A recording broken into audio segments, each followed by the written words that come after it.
అయ్యా నమస్కారం. అందరూ చూస్తున్నారు కానీ సబ్స్క్రైబ్ అవ్వాలి చేయట్లేదు. సబ్స్క్రైబ్ చేయండి. ఛానల్లో కంటెంట్ చూడండి. వీడియోస్ నచ్చితేనే సబ్స్క్రైబ్ చేయండి. జ్యువెల్ థీఫ్ నెట్ఫ్లిక్స్ లో స్ట్రీమ్ అవుతుంది. తెలుగు డబ్బుడ్ వర్షన్ కూడా అవైలబుల్ గా ఉంది. సైఫ్ అలీ ఖాన్ లీడ్ రోల్ గా చేశారు. ఒక్క ముక్కలు చెప్పాలంటే jewel thief the heist begins అన్నారు క్యాప్షన్. హైస్ట్ బిగిన్స్ కాదు, ద హెడ్ ఎగ్ బిగిన్స్ అని చెప్పాలి. ఇంత రాడ్ రంపోలా మూవీ ఏంట్రా బాబు, దొంగతనాలు ఇలా కూడా చేస్తారా అనే డౌట్ వస్తుంది మనకి. ఇది ఎప్పుడో 80s 90s టెంప్లెట్, అదే టెంప్లెట్ తీసుకొచ్చి నెట్ఫ్లిక్స్ వాడు మళ్ళీ మన ముందుకు పెట్టాడు. నేను కేవలం సినిమా టైటిల్ చూసే సినిమా స్టార్ట్ చేసిన నెట్ఫ్లిక్స్ లో. ఇదేదో థీఫ్ అంటున్నాడు, బాగుంటుందేమో, కొంచెం ఇంట్రెస్టింగ్ గా థ్రిల్ ఎలిమెంట్ ఉంటుంది కదా, మంచిగా చూడొచ్చు, వీకెండ్ టైం పాస్ అవుతా అనుకున్నా. కానీ తీసుకెళ్లి రాడ్ రంబోలా అసలు నాన్ స్టాప్ ఉంటుంది. అసలు దొంగతనం తప్ప అనేది జరుగుతుంది సినిమాలో. అదేంతో అర్థం కాదు. ఎప్పుడు చేస్తారా దొంగతనం అనిపిస్తుంది. ఆగు ఇప్పుడు కాదు, క్లైమాక్స్ లో ప్లాన్ చేసాము, నువ్వు క్లైమాక్స్ వరకు వెయిట్ చేయాలి, అప్పటిదాకా నేను చెప్పే సోది సుత్తి అంతా నువ్వు చూస్తూ ఉండాలి అనే పాయింట్ అనిపిస్తుంది. స్టోరీ ప్లాట్ ఏంటంటే 500 కోట్లు వర్త్ చేసి ఒక వజ్రం ఇండియాకి వస్తుంది. సో ఆ వజ్రాన్ని విలన్ దోచేయాలనుకుంటాడు. సో అది హీరో హెల్ప్ తోని దొంగతనం చేయాలనుకుంటాడు. సో ఇంతకీ హీరో దొంగతనం చేశాడా లేదా అనే పాయింట్ బాగున్నా కానీ ఎగ్జిక్యూషన్ రాంగ్ ఉంది.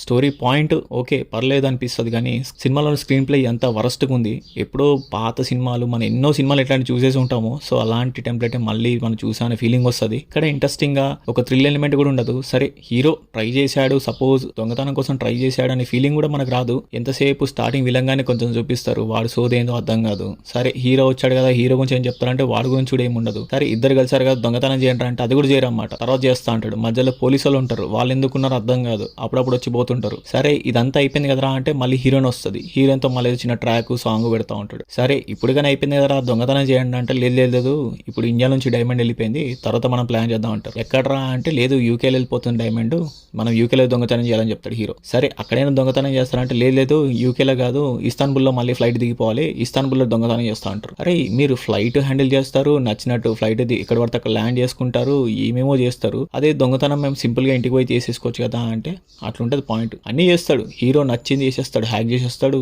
అన్ని చేసేస్తాడు. నచ్చిన దగ్గర ఫ్లైట్ ఆపేసేస్తారు. అదేం అర్థం కాదు. రన్వేలో కూడా కాదు, సెంట్రల్ పార్క్ అంటే అక్కడ ఫ్లైట్ ఆగిపోతుంది. అరే మీరు ఇంత నచ్చినట్టు, మీకు అంత క్రెడిబిలిటీ, అంత పెద్ద తోపు తురుమైతే సీదా పోయి వాళ్ళ దగ్గర డైమండ్ తీసుకొని ఎటోలా వెళ్ళిపోతే అయిపోతుంది కదా. ఈ సినిమా ఎందుకు, ఇవన్నీ ఎందుకు, ఏంటో నాకైతే అర్థం కాలేదు. సినిమాలో ఒక ఇంట్రెస్టింగ్ పాయింట్ కూడా లేదు, ఒక థ్రిల్ ఎలిమెంట్ కూడా లేదు. ఏదో చూస్తున్నాం కదా, సరే ఇప్పుడు కాదు క్లైమాక్స్ దాకా వెయిట్ చేయి, అప్పుడు నేను దొంగతనం చేస్తా అని చెప్తుంటాడు హీరో మా అందరికి. సో ఒక వరస్ట్ ప్రొడక్ట్.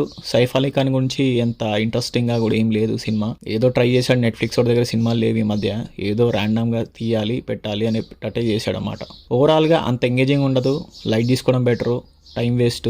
ఒక ముక్కలు చెప్పాలంటే వరస్ట్ అని కూడా చెప్పొచ్చు.